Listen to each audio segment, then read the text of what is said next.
अस्सलामु अलैकुम वरहमतुल्लाहि वबरकातुह। अल्हम्दुलिल्लाह वस्सलातु वस्सलामु अला रसूलिल्लाह व अला आलिहि व सहबिहि अजमाइन।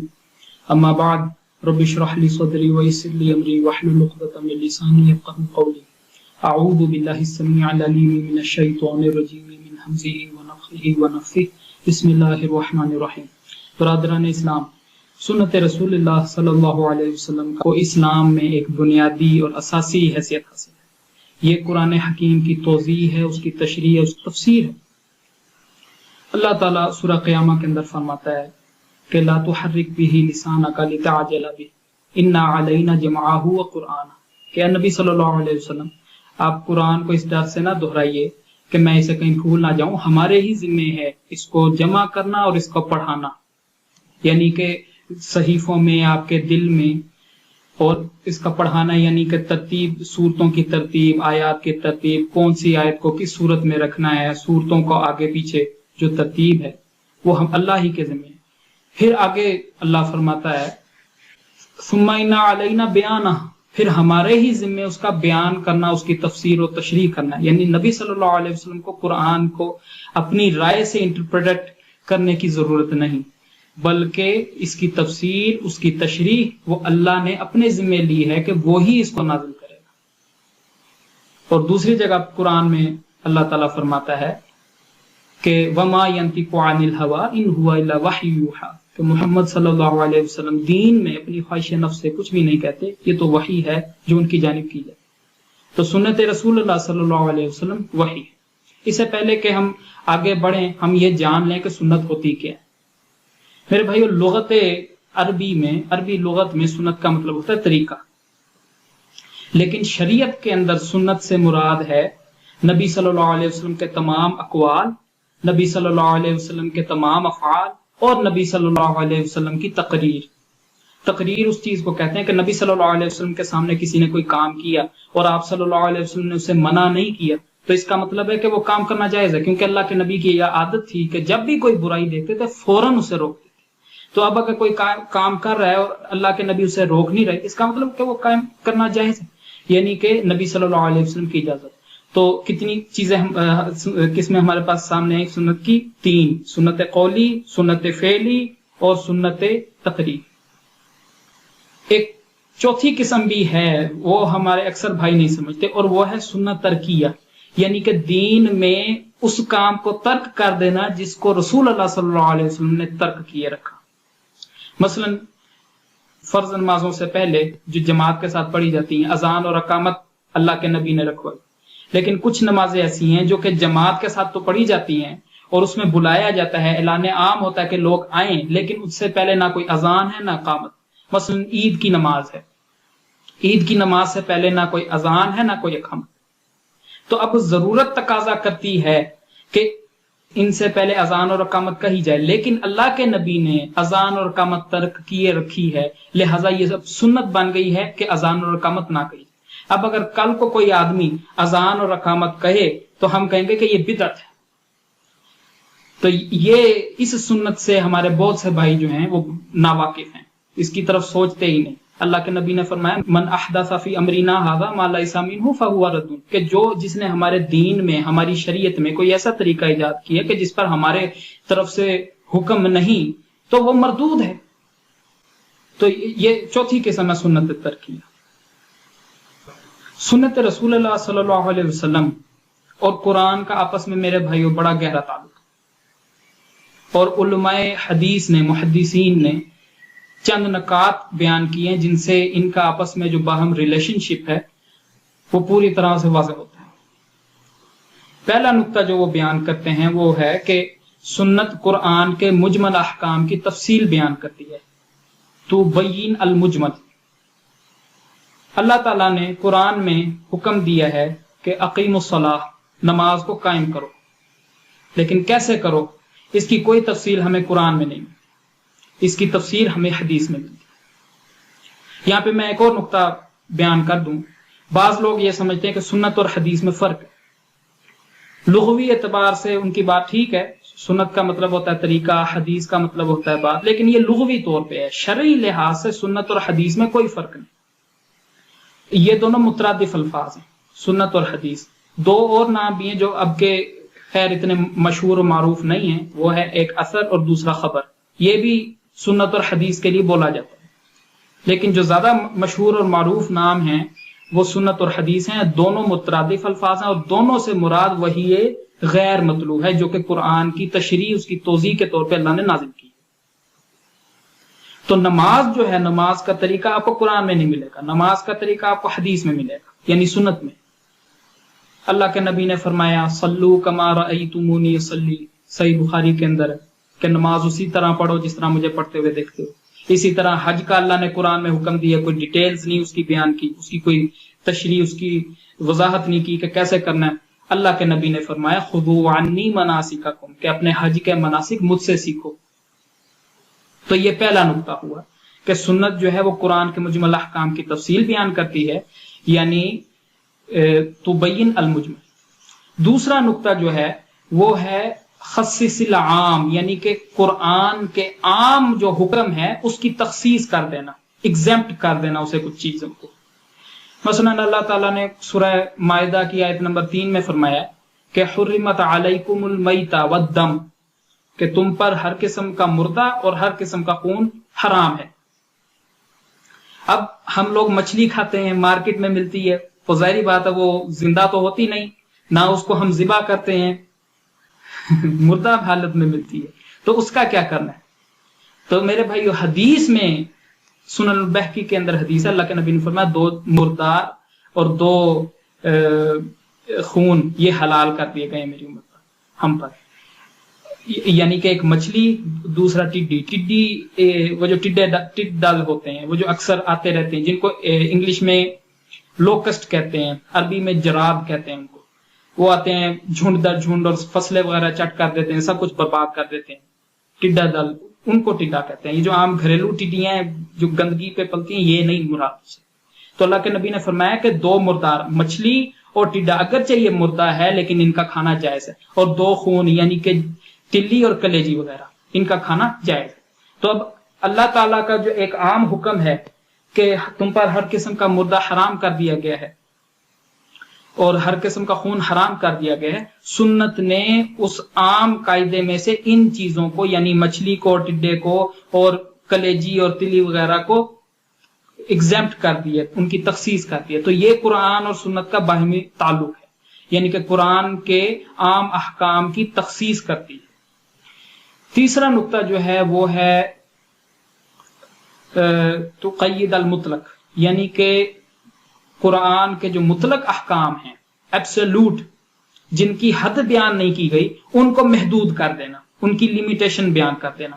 مثلا اللہ تعالیٰ سورہ مائدہ کی آیت نمبر 38 میں فرماتا ہے کہ وَالسَّارِقُ وَالسَّارِقَةُ فَاقْطَعُوا أَيْدِيَهُمَا، کہ چور مرد ہو یا عورت، ان کے ہاتھ کاٹ لیے جائیں. اب ہاتھ جو ہے عربی زبان میں وہ اس کے مختلف معنی ہیں. ایک ہاتھ کا معنی ہے یہ فنگر ٹپ سے لے کے ادھر کلائی تک، دوسرا ہے فنگر ٹپ سے کوہنی تک، تیسرا ہے فنگر ٹپ سے کندھے تک. تو اب کہاں سے کاٹا جائے اس کی کوئی کچھ نہیں بتایا ہوا قرآن میں. تو اب کیا کیا جائے؟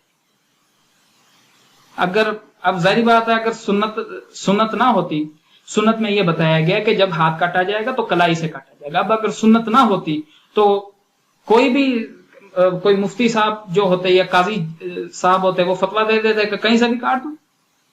یا اگر وہ مثلا راشی ہوتا یا ہیلے بہانے کرنے والا ہوتا، کوئی اس کو رشوت دیتا اور وہ یہ ہیلا کر دیتا کہ چلو ناخن کاٹ دو، ناخن بھی آخر ہاتھ ہی کا تو حصہ ہے، جب ناخن کاٹ دیے تو سمجھ لو ہاتھ کاٹ دیا، اور دین ہمارا کھیل تماشا بن جاتا. لیکن سنت اور قرآن یہ باہمی ان کا اتنا گہرا ربط ہے کہ اگر ان میں سے کسی ایک سے بھی آنکھیں بند کی جائیں، نظر ایک کو بھی نظر انداز کیا جائے تو ہمارا دین کھیل تماشا بن جائے گا. اور سنت اور حدیث، سنت اور قرآن یہ ایک دوسرے کے محافظ ہیں، دونوں کا بڑا گہرا تعلق ہے. تو سنت نے یہ بات واضح کر دی، اس مطلق حکم کو، یعنی کہ ہاتھ کاٹ دو، اس کی تقیید بیان کر دی کہ جب ہاتھ کاٹا جائے گا تو کلائی سے کاٹا جائے گا. یہ ہوا تیسرا نقطہ کہ قرآن کے مطلق احکام کی سنت تقیید بیان کرتا ہے، اس کو لمٹ کرتا ہے. چوتھا جو نقطہ ہے وہ ہے کہ جو بات قرآن میں ہے وہی بات سنت میں ہے. مثلا قرآن کہتا ہے شراب حرام، वालिदैन की फर्मा बरदारी करो। इसी तरह सुन्नत भी यही कहती है कि शराब हराम है, वालिदैन के साथ हुस्न सलूक करना चाहिए। जो बात कुरान में वही बात सुन्नत में। चौथा ये नुक्ता ये। पांचवा नुक्ता जो है वो है कि सुन्नत में वो अहकामात मौजूद हैं जो कि कुरान में नहीं, यानी कि कुरान के अलावा जो अहकामात हैं वो हमको सुन्नत में मिलेंगे। मसलन अल्लाह ताला कुरान में कहीं पे भी जिक्र नहीं आता कि गधे हलाल हैं कि हराम, लेकिन सुन्नत में जिक्र आता है कि जो घरेलू गधे हैं, यानी कि हमारे आम जो इस्तेमाल में रहते हैं गधे, ये हराम है, ये सुन्नत में है।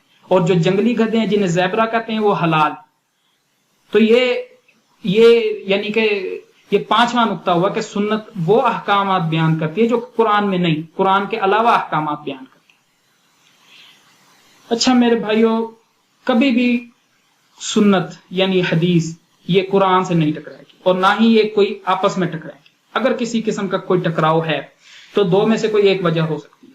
एक वजह तो ये हो सकती है या तो आपको समझ ही नहीं आई सही, और दूसरी वजह ये हो सकती है कि सुन्नत ही ज़ईफ है, हदीस ही ज़ईफ है। लेकिन अगर हदीस सही हो और उनमें बज़ाहिर टकराव हो, फिर क्या किया जाए? मैं चंद मिसालें देता हूं। एक हदीस है, बुसरा की हदीस के नाम से मशहूर है। उसके अंदर आता है कि जो आदमी अपनी शर्मगाह को छुए उसे चाहिए कि वो वुजू करे, उसका वुजू टूट जाए। एक दूसरी हदीस है, वो भी सही है, वो तल्क बिन अली के नाम की हदीस वो कहलाती है। उसमें आता है कि शर्मगाह को छूने से वुजू नहीं टूटता। अल्लाह के नबी ने कहा ये तो तुम्हारे जिस्म का ही हिस्सा है, इससे वुजू नहीं टूटता। तो अब ये दो हदीसें जो हैं ये दोनों सही हैं, लेकिन बज़ाहिर एक दूसरे से टकरा रही है। तो अब क्या किया जाए? तो इस सिलसिले में मुहद्दिसीन ने जब दो इस तरह की सही हदीस आपस में टकरा रही हों तो उसके सिलसिले में मुख्तलिफ कवायद बयान किए, और कोई भी ऐसा हो ही नहीं सकता कि अल्लाह के नबी की कोई सही हदीस आपस में टकरा रही हो और मुहद्दिसीन और उलमा उसका कोई ना कोई हल ना निकाल पाए। आप इस सिलसिले में आप उलमा के मुख्तलिफ अक़वाल पाएंगे। मसलन बाज़ उलमा कहते हैं कि बुसरा की हदीस जो है ये तल्क बिन अली वाली हदीस से ज्यादा कवी है, ज्यादा स्ट्रॉन्ग है। तो उन्होंने उस पर फतवा दे दिया कि जब भी किसी आदमी का शर्मगाह को हाथ लगेगा या छू जाएगा तो उसका वुजू टूट नहीं रहेगा, वुजू टूट जाएगा। तो उन्होंने उस पर फतवा दे दिया कि जब भी कोई आदमी शर्मगाह को छुए तो वो वुजू करे। दूसरी राय उलमा की ये है कि जो तल्क बिन अली वाली हदीस है ये मनसूख हो गई है। शुरू इस्लाम में ये हुक्म था कि अगर शर्मगाह को हाथ लग जाए तो वुजू टूट जाता है, बाद में ये मनसूख हो गया। लेकिन किसी भी हदीस को, किसी भी हुक्म को मनसूख करने के लिए दलील चाहिए, और अमूमी तौर पे 3 कायदे हैं मनसूखियत के साबित करने के लिए। पहला जो कायदा है वो ये कि अल्लाह के नबी खुद ही बयान कर दें कि ये पहले ये हुक्म था फिर ये हुक्म हुआ। मसलन अल्लाह के नबी ने फरमाया शुरू में मैंने तुम्हें कब्रों की जियारत करने से मना किया था, अब मैं तुम्हें इजाजत देता हूं। तो ये खुद नबी सल्लल्लाहु अलैहि वसल्लम ने बयान कर दिया कि शुरू में कब्रों की जियारत करना मना था, बाद में जायज हो गई। दूसरा नुक्ता यह है कि कोई सहाबी गवाही दे दे। मसलन शुरू इस्लाम में जब नमाज पढ़ी जाती थी तो तकबीर की जाती थी, यानी दोनों हाथों को ऐसे जोड़ के तो घुटनों के बीच में रखा जाता। लेकिन ये बाद में मनसूख हो गया। जैसे सही मुस्लिम के अंदर हजरत साद बिन नबी वकास से रवायत है कि शुरू इस्लाम में हम ऐसे तकबीर करते थे, बाद में हमें हुक्म हुआ कि हम घुटनों को पकड़ें। तो सहाबी ने बयान कर दिया। तीसरी जो है वो ये कि तारीख मिल जाए, यानी कि फलानी तारीख जो है उससे पहले ये काम होता था, उसके बाद ये काम होने लगा। तो यूं नासिख व मनसूख का पता लगा। अब जो लोग ये दावा करते हैं कि तल्क बिन अली वाली हदीस मनसूख हो गई है, उनके पास कोई वाज़ेह दलील नहीं। एक तीसरी राय भी है और इस राय को से मैं भी एग्री करता हूँ, शेख इब्न उसैमीन और दीगर कई उलमा एग्री करते हैं। वो ये कि अल्लाह के नबी असल में 2 मुख्तलिफ हालतों से मुतल्लिक बात कर रहे हैं। एक हालत है शहवत की, यानी कि अगर कोई आदमी शहवत के लिहाज से, मुश्तजनी के लिहाज से अपनी शर्मगाह को छूता है तो उसका वुजू टूट जाएगा। लेकिन अगर एक्सीडेंटली अचानक हादसाती तौर पे किसी का हाथ लग जाए, मसलन कोई नहा के निकला था और अचानक वो तौलिया इस्तेमाल कर रहा था, अचानक उसका हाथ लग गया तो उसका वजू टूट जाएगा। तो अल्लाह के नबी दो मुख्तलिफ हालतों से मुतलिक बयान कर रहे हैं। एक शहवत की हालत है, उसमें वजू टूट जाएगा, और दूसरी एक्सीडेंटली है, उसमें वजू नहीं टूटेगा। तो ये एक नुकता। और मेरे भाइयों, जितने भी ऐसे नकात हैं, और उलमा ने 100 से भी ऊपर ऐसे तरीके बयान किए हुए हैं कि जो कि दो सही अहादीस आपस में बज़ाहिर टकरा रही हो और उनका वो टकराव दूर ना किया जा सके और उनमें जमा और तत्बीक ना की जा सके। एक और मैं मिसाल देता हूं। अल्लाह के नबी ने खड़े होकर पानी पीने से मना किया है, और अल्लाह के नबी, एक आदमी खड़े होकर पानी पी रहा था तो अल्लाह के नबी ने उसे फरमाया कि क्या तुम पसंद करते हो कि बिल्ली भी तुम्हारे साथ इस पानी पीने में शरीक हो? तो वो आदमी कहता है नहीं। तो अल्लाह के नबी ने फरमाया कि इस वक्त जो तुम्हारे साथ पानी पी रहा है वो बिल्ली से भी बुरा है, यानी शैतान। इसी तरह अल्लाह के नबी ने एक और हदीस में फरमाया कि मन शरीब काइमन फलयस्तकी, कि जो खड़ा होकर पानी पीता है उसे चाहिए कि वो कै कर दे, उसे निकाल दे। ये तो एक हदीस हुई कि खड़े होकर पानी पीने से मना किया गया। दूसरी तरफ हज़रत अली से मरवी हदीस है बुखारी के अंदर कि एक मशकीज़ा दरख्त के साथ लटक रहा था और अल्लाह के नबी उसके करीब गए और अल्लाह के नबी ने खड़े होकर पानी पिया। तो अब ये दो हदीसें हैं, दोनों सही हैं, आपस में बज़ाहिर इनका टकराव है, क्या किया जाए? तो इस सिलसिले में उलमा ने बयान किया है कि या तो अफजल ये है, अफजल तरीका ये है, अल्लाह के नबी ये बताना चाहते थे कि अफजल ये है कि बैठ के पियो, लेकिन खड़े होके पीना जायज है। और या फिर अल्लाह के नबी ये बताना चाहते थे कि खड़े होके पानी पीना जायज है लेकिन मकरूह है। तो ये मुख्तलिफ तौजीहात हैं, और ये मसाइल जो है मेरे भाई इज्तिहादी हैं। आम आवाम जो हैं उनके लिए यही हुक्म है कि अपने दिल से, अपने ज़मीर से फतवा ले लिया करें कि किसकी राय ज्यादा सही है। किसी एक आलिम की, किसी एक इमाम की तकलीद की हरगिज जरूरत नहीं। सबसे बड़ा मुफ्ती आपका अपना ज़मीर है। आप उससे जो भी ऐसा इज्तिहादी मसला है जहां पे मेरे भाइयों कुरान है, हदीस है, वाज़े तौर पे उसमें इज्तिहाद नहीं, उसमें कुरान और हदीस ही को फॉलो करना।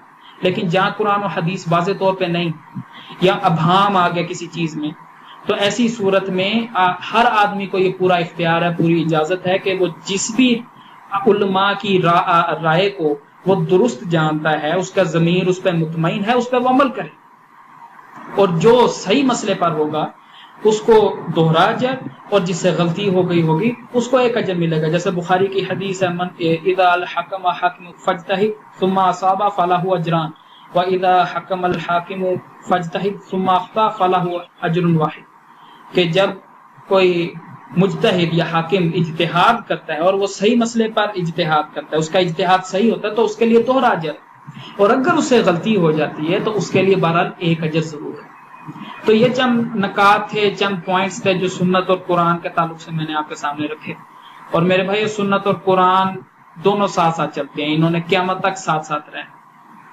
और अल्लाह के नबी ने फरमाया, दो चीजें छोड़े जा रहा हूं, इनको मजबूती से थामे रहोगे तो कभी गुमराह नहीं होगे। एक अल्लाह की किताब, दूसरे रसूल सल्लल्लाहु अलैहि वसल्लम की सुन्नत।